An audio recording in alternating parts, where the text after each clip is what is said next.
l'acteur de toute une génération est au cœur des débats depuis quelques jours. Ce vendredi 17 février, après 48 heures de garde à vue, l'acteur a été mis en examen et placé sous bracelet électronique, assigné au service d'addictologie de l'hôpital Paul Brousse à Villejuif.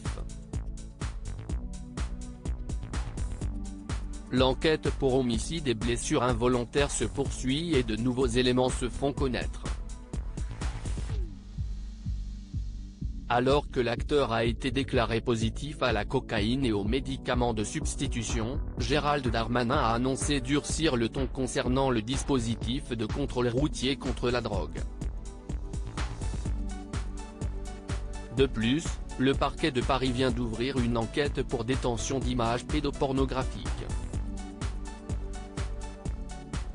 Le maire de la ville de Pierre Palmade a lui aussi pris une décision radicale.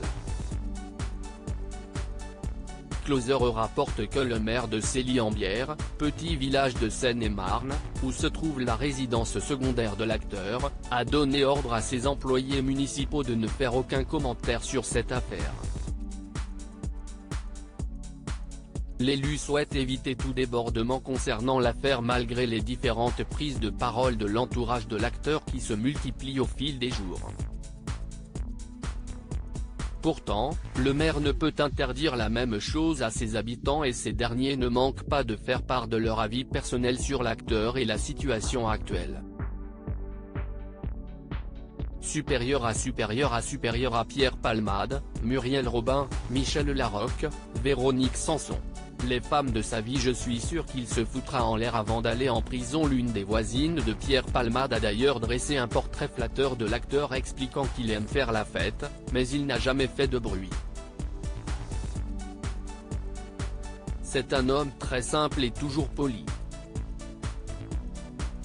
Une discrétion qui a frappé une autre habitante expliquant avoir vu des allées et venues de plusieurs hommes mais que Pierre Palmade a toujours été très cordial et chaleureux.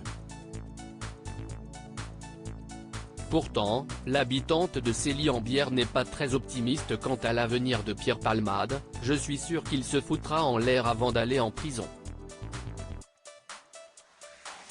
Un dernier shoot mortel de cocaïne. À ce stade, l'acteur est assigné à résidence dans un service d'addictologie afin de soigner sa dépendance. Article écrit en collaboration avec 6 médias. Crédit Photo, agence.